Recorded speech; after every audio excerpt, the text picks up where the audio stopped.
हम लोगों के पास कुछ जानकारी थी कि लश्कर तैयबा कुछ लोकेशंस मुंबई के उनके बारे में दे हैव शोन इंटरेस्ट, इस तरह की जानकारी थी कि वो कुछ कर रहे हैं और उनको उन्होंने इंटरेस्ट शो किया है। लेकिन उस पे वो क्या करेंगे, घटना क्या माने उसका अंजाम कोई आतंकवादी घटना के रूप में देंगे या क्या करेंगे, उसके बारे में उतनी हम लोगों के पास डिटेल जानकारी नहीं थी।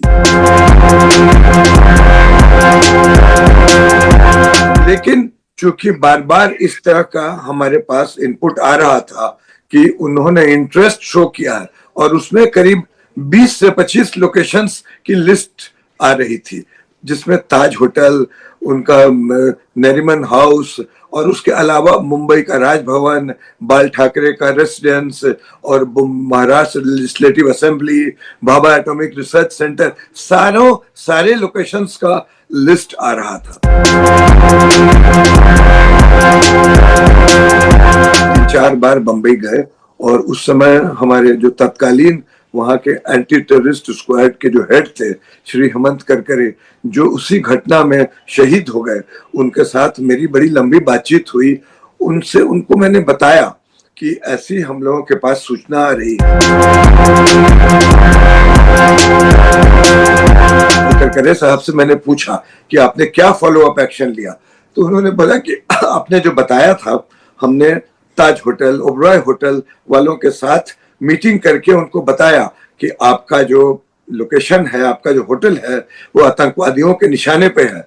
तो उन्होंने हमसे पूछा कि बताइए, हम होटल तो बंद नहीं कर सकते हैं, हम क्या करें, आप बताइए। तो बोले कि हमने बंबई पुलिस को बोला कि तुम्हारी जो क्यूआरटी रहती है, क्विक रिएक्शन टीम जो है, उसको या पीसीआर वैन उनके आसपास उनको बता दो कि जब भी उस एरिया में रहें तो वहां स्टैटिक होके एक वॉच रखें। नमस्कार, रायसीना रिपोर्ट्स में आपका स्वागत है। मेरा नाम है राजेश आहूजा और आज हम स्वागत कर रहे हैं डीपी सिन्हा जी का। हमारे साथ पहले भी वो बातचीत कर चुके हैं और वो हमें बता चुके हैं कि किस तरीके से लश्कर और पाकिस्तान की पोल खुली, कि किस तरीके से उन्होंने 26/11 मुंबई हमले को अंजाम दिया था। लेकिन आज हम उनसे एक सवाल दूसरा पूछना चाहेंगे। सर, बहुत सारे आतंकवादी हमले होते हैं और हर बार एक सवाल उठता है कि इस हमले का प्रायर इंटेलिजेंस मौजूद था, एक जानकारी थी। कितनी पुख्ता जानकारी होती है ये तो नहीं पता लगता है, लेकिन ऐसा सवाल बार बार उठते हैं और उसको लेकर कंट्रोवर्सी भी होती है। मुंबई हमले को लेकर भी ऐसा कहा जाता है कि इसकी पहले से जानकारी थी। कितनी जानकारी थी हमारे पास, और अगर बताना जायज हो तो किन सूत्रों से ये हमें जानकारी मिली थी? बहुत बहुत धन्यवाद। दोबारा मुझे मौका मिल रहा है आपके चैनल में अपने कुछ व्यू पॉइंट्स रखने का। जो आपने हमसे पूछा कि ये जो मुंबई की जो घटना हुई थी 26 नवंबर 2008 को, उसके बारे में हम लोगों के पास कोई जानकारी, उसकी प्रायर इंटेलिजेंस था कि नहीं। मैं आपको एक चीज स्पष्ट करना चाहूंगा कि जब किसी इंटेलिजेंस एजेंसी के पास कोई पुख्ता जानकारी रहती है कि ऐसी घटना होने वाली है, तो वो हम लोग सारे एफर्ट्स करते हैं, सब स्टेट पुलिस और सेंट्रल पुलिस रिजर्व जो भी केंद्रीय बल हैं उनको मिला करके हम लोग ऐसी रणनीति बनाते हैं कि घटना न हो। लेकिन अफसोस की बात है कि जो घटना हम लोग रोक देते हैं, जिसको हम प्रिवेंट कर देते हैं, जो भी टेररिस्ट इंसिडेंट है उसके बारे में आम जनता को मालूम नहीं होता है कि हमने क्या किया। लेकिन जब घटना हो जाती है, हम लोग नहीं प्रिवेंट कर पाते हैं, तो सारी दुनिया को पता चल जाता है और तमाम सवाल जवाब उठने लगते हैं कि हमारे पास और उसकी इंटेलिजेंस थी कि नहीं, अगर इंटेलिजेंस थी तो हमने क्या एक्शन लिया था। ये बहुत आम बात है और हमेशा से होता रहा है। पता नहीं आपको पता है कि नहीं, 1984 में जो ब्रिटेन की तत्कालीन प्रधानमंत्री थी मार्गरेट थैचर, उनको बोला जाता था कि बड़ी वो कड़ी प्रधानमंत्री हैं और उनका रवैया आतंकवाद के खिलाफ बहुत कड़ा था। तो उनपे एक आईआरए जो था, आयरिश रिपब्लिकन आर्मी, जो वहां पर एक टेररिस्ट ऑर्गेनाइजेशन था, उनपे एक हमला किया था और उस हमले में वो बच गई थी। तो आईआरए का स्टेटमेंट आया था कि you have to succeed 100 times, we have to succeed only once। वही होता है कि हम लोगों को तो 100% ऐसा करना पड़ता है कि कोई घटना न हो, लेकिन आतंकवादी अगर एक घटना को अंजाम देने में कामयाब होते हैं तो उनका काम बन गया। तो मुंबई अटैक के बारे में जो आप बता रहे हैं वो बिल्कुल सही है। हम लोगों के पास कुछ जानकारी थी कि लश्कर तैयबा कुछ लोकेशंस मुंबई के उनके बारे में दे हैव शोन इंटरेस्ट, इस तरह की जानकारी थी कि वो कुछ कर रहे हैं और उन्होंने इंटरेस्ट शो किया है।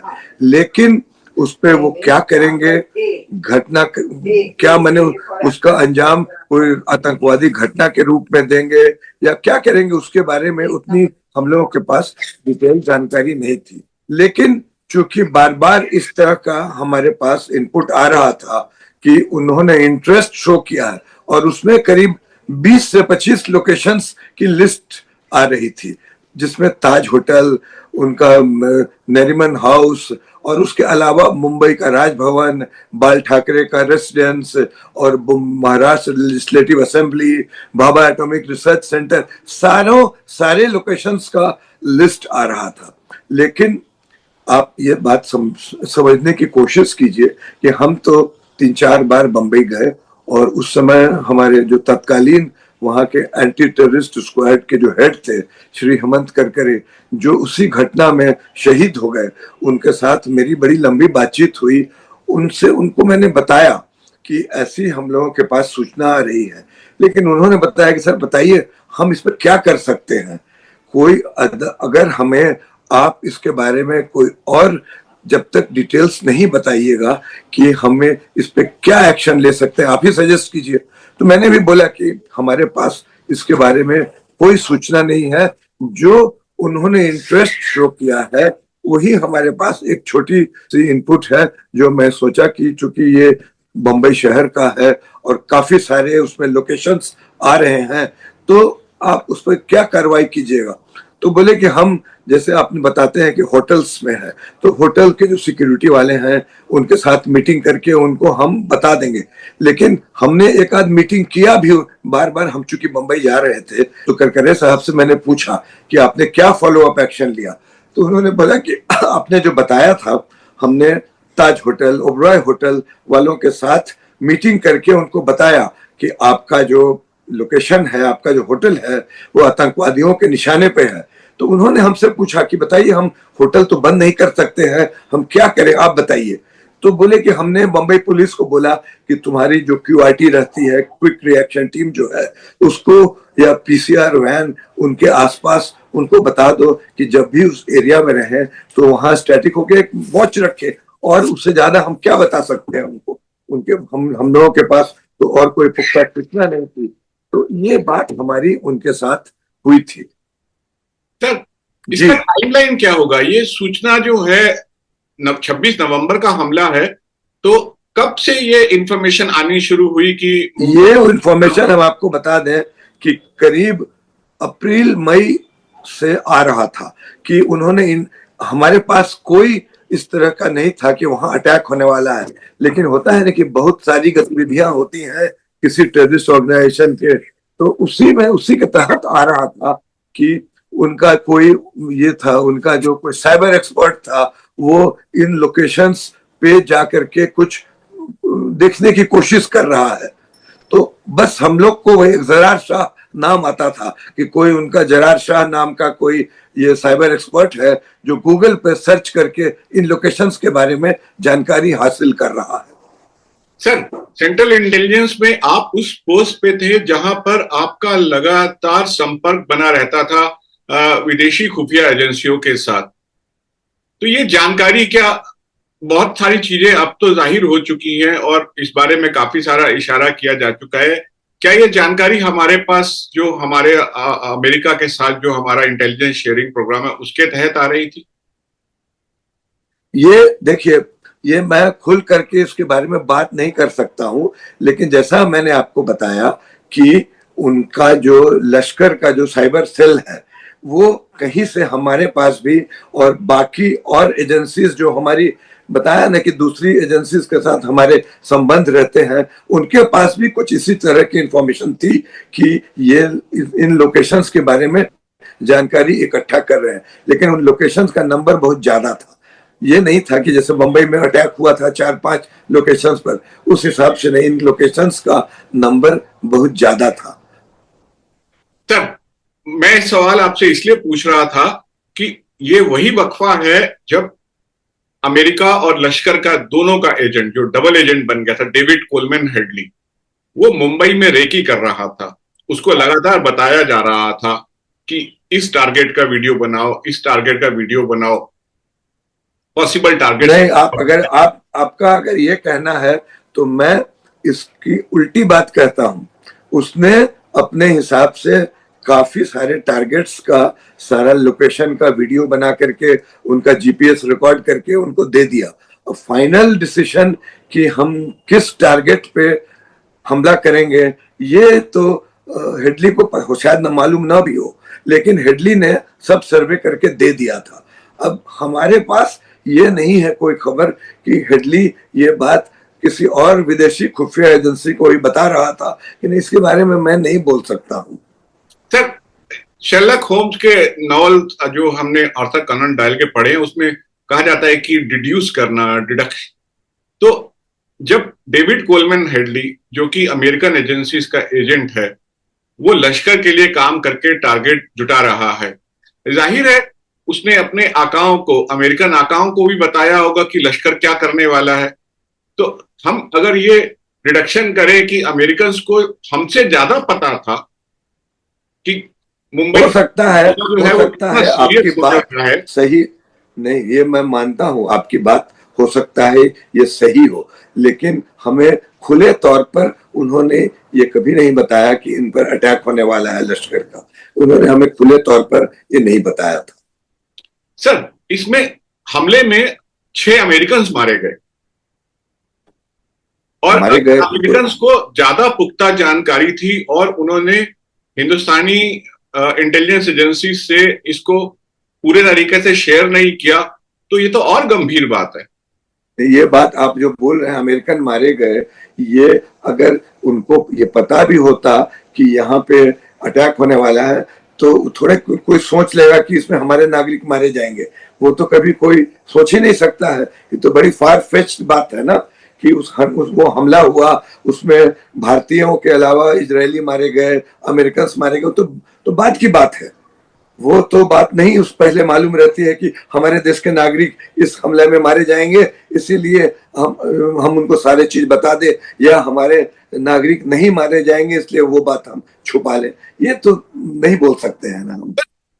विदेशी दूतावास लगातार जो है, हमारे भारतीय दूतावास भी जो विदेश में है, वो लगातार एडवाइजरी जारी करते हैं अपने नागरिकों के लिए। अगर उनको कोई ऐसा अंदेशा होता है कि कहीं कोई खतरा है। नागरिकों के लिए उन्होंने तो जारी किया नहीं था कोई। उस समय तक तो हिंदुस्तान के लिए कोई ऐसा नहीं बताया था कि कोई खतरनाक जगह है, आप यहाँ मत जाइए, यहाँ हमला ऐसा। अभी आप रोज देखिए अमेरिकन एम्बेसी, बहुत सारे जो कंट्रीज हैं, लीबिया है, ईरान है, बाकी इराक है, वहां जाने के लिए अपने नागरिकों को मना करते हैं। उस समय तो ऐसी कोई बात नहीं थी कि हिंदुस्तान के लिए उन्होंने मना किया था या कोई एडवाइजरी इशू किया था, ऐसी बात नहीं।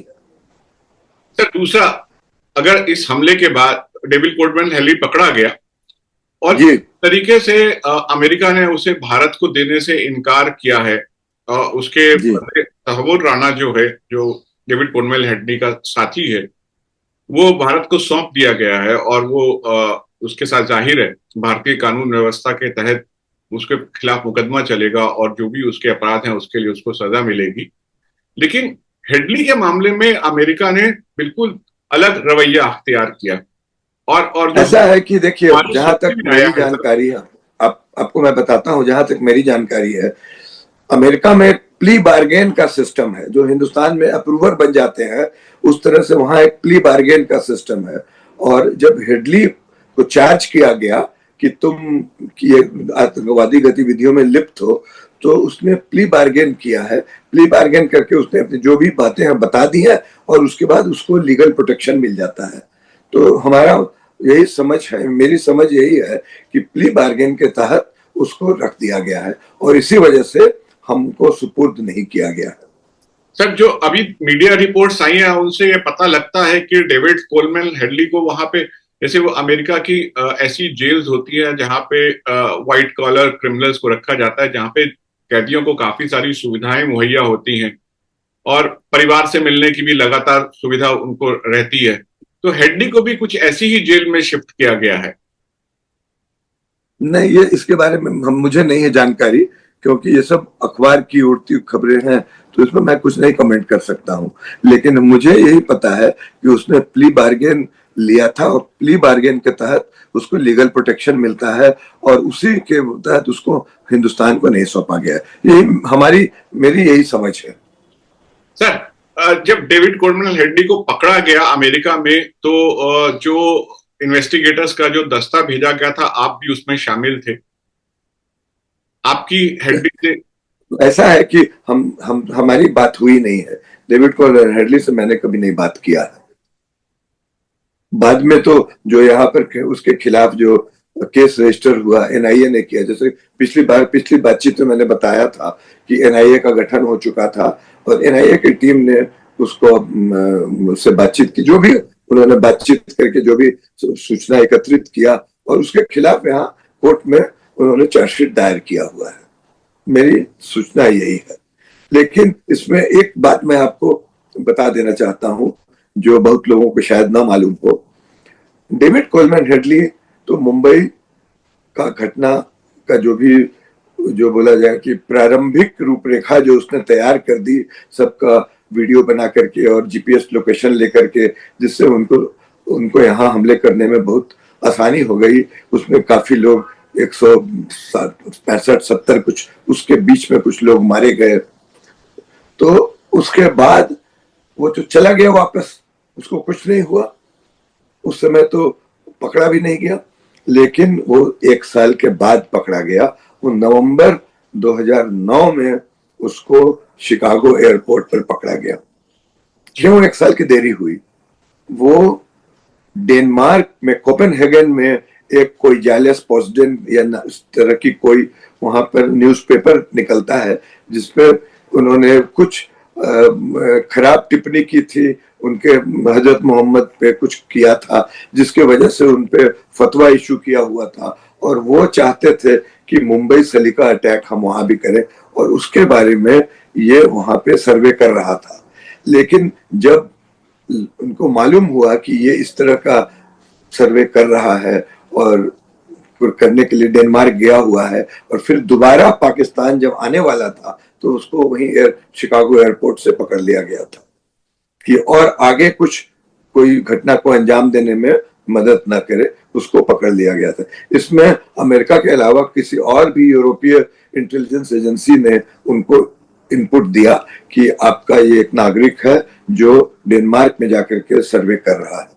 तो उनको थोड़ा सा लगा कि अब तो बहुत सीरियस बात हो रहा है, फिर कहीं उस तरह की घटना का अंजाम न दे दे, इसलिए उसको पकड़ा गया।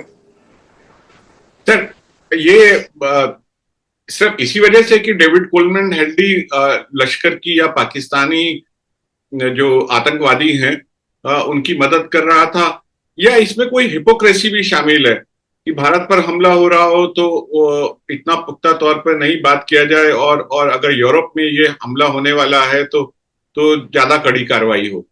देखिए, ये सब चीजें बोलना बहुत मुश्किल है, क्योंकि कोई इसमें हमारे पास, जब तक हम लोग तभी बोलते हैं ना जब हमारे पास उसको बैकअप करने के लिए मेरे पास कोई और रहे, चाहे डॉक्यूमेंट्री या फिजिकल कोई एविडेंस है, तभी हम बोल सकते हैं।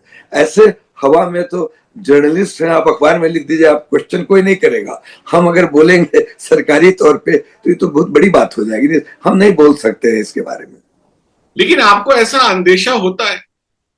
लगता है, कभी कभी लगता है कि हो सकता है कि हम लोगों को पे हो गया, अगर कोई और यूरोप के किसी कंट्री में इस तरह की घटना हो जाए तो बहुत बड़ी बात हो जाए, तो हो सकता है इसमें, it can not be ruled out.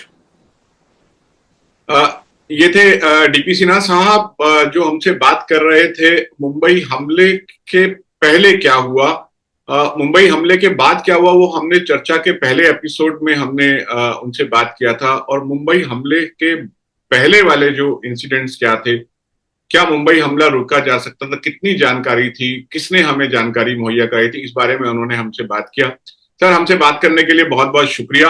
आगे भी बातचीत का ये सिलसिला जारी रहेगा, आपसे और भी मुद्दों पर बात होगी। चलिए, बहुत बहुत धन्यवाद।